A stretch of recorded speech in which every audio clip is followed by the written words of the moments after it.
Hi. நிறைய பேருக்கு வந்து இருக்கிற ஒரு டவுட் வந்து என்ன வகையான எக்ஸசைஸ் வந்து செய்யணும், ஜிம்முக்கு போகிறது நல்லமா, ஓடுறது நல்லமா, ஸ்விமிங் பண்ணுறது நல்லமா, சைக்கிள் மிதிக்கிறது நல்லமான்னு சொல்லி கேட்டுருக்காங்க.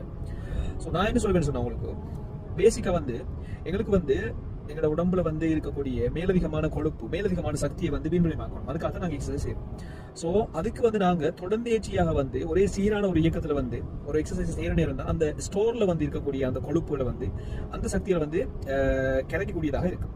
அப்படி எல்லாமே நம்ம கடும் அவசரமா ஏதாவது ஒரு எக்ஸசைஸ் செய்வோம் சொன்னா, அதாவது ஒருத்தர் வந்து 100 மீட்டர் ஸ்பீடா ஓடுறாருன்னு சொன்னா அவர் வந்து அந்த நேரம் வந்து அவரோட உடம்புல வந்து கொழுப்பா சேமிக்கப்பட்டக்கூடிய அந்த சக்தியை வந்து அவர் வந்து இன்னைக்கு வீண்மயமாக்க இயலாது. என்று சொன்னா அவசரமாக வந்து அந்த உடம்பு செயற்பாட்டுக்கு வந்து அவருக்கு ஒரு சக்தி தேவை. அது வந்து எங்க உடம்புல வந்து அவசரமான அந்த சக்தியை பிறப்பிக்கிறதுக்காக சேமிக்கப்பட்டிருக்கிறது. அதாவது முக்கியமா அது குளுக்கோஸாக வந்து சீனியாக சேமிக்கப்பட்டிருக்கிற அந்த ஸ்டோர்ல இருந்தால் அவருக்கு அந்த சக்தி வந்து அவருக்கு கிடைக்கும்.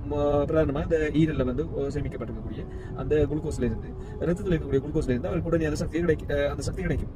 அப்படி எல்லாம் ஒருத்தர் வந்து கொஞ்ச நேரம், அதாவது ஒரு 30 தொடக்கம் 45 நிமிடம் வரை சீரான ஒரு இயக்கத்துல வந்து மெதுமெதுவா ஒரு எக்ஸசைஸ் தொடங்கி சீரான ஒரு இயக்கத்துல ஒரே வேகத்துல வந்து ஒரு எக்ஸசைஸ் செஞ்சு கொண்டிருப்பான்னு சொன்னா அவருக்கு வந்து அதுக்கு தேவையான சக்தி வந்து உடம்புல கொழுப்பாக சேமிக்கப்பட்டிருக்க அந்த சக்தி வந்து வீண்மயமாக்கப்படும். அப்பதான் வந்து அவருக்கு அந்த உடம்புல இருக்கிற அந்த கொழுப்பு, உடம்புல வெயிட் வந்து குறையக்கூடிய ஒரு பிரயோஜனம் வந்து அந்த எக்ஸசைஸ்ல இருந்து கிடைக்கும். அப்படியான எக்ஸசைஸ்கள் எதுன்னு சொல்லி பார்த்தோம்னு சொன்னா, சைக்கிள் மிதிக்கிறது.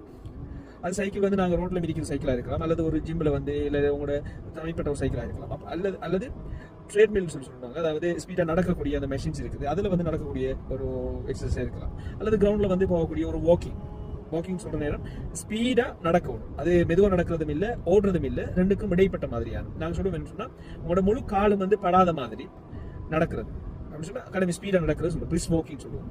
அது வந்து மிகச்சிறந்த ஒரு எக்ஸசைஸ். அதோட சேர்த்து வந்து ஸ்கிப்பிங் சொல்லுவோம், அந்த கயிறு அடிக்கிறதுன்னு சொல்லுவோம், அது மாதிரி எக்ஸசைஸ். அது இல்லாமல் நீச்சலும் வந்து ஒரு அளவான ஸ்பீட் இல்லாத ஒரு அளவான நீச்சல். அவ்வாறான எக்ஸசைஸ் செய்கிற நேரம் வந்து உண்மையாக வந்து எங்களோட உடம்புல வந்து கொழுப்பாக சேமிக்கப்படக்கூடிய அந்த சக்தி வந்து வீண்மயமாக்கப்படும். எங்களோட உடம்போட வெயிட் வந்து இதால் குறையும். ஸோ இது வந்து எக்ஸசைஸ் செய்ய யோசிக்கிறவங்களுக்கு அல்லது டவுட் இருக்கிறவங்களுக்கு வந்து ஆன ஒரு அட்வைஸ் தான் இது. ஸோ இதில் நான் சொல்லுவேன் என்ன சொன்னால், ஏரோபிக் எக்ஸசைஸ் சொல்லி, அதாவது காற்று உள்ள சுவாசம், காற்றின் சுவாசத்தின் மூலமாக சக்தி கிடைக்கிறது. நாங்கள் வந்து தொடர்ந்தேச்சியாக ஒரே சீரான இயக்கத்தில் வந்து செய்கிற நேரம் வந்து எங்களோட உடம்புக்கு வந்து அந்த காற்றுள்ள சுவாசத்தின் மூலமாக வந்து சக்தி கிடைக்கும். அதன் மூலமாக தான் கொழுப்பை வந்து நான் கிடைக்கலாம்.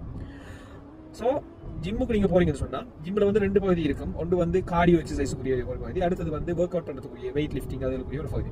நீங்க கட்டாயம் வந்து செய்ய வேண்டியது வந்து இந்த கார்டியோ எக்ஸசைஸ் என்று சொல்றது. அதுதான் வந்து உங்களோட உடம்பு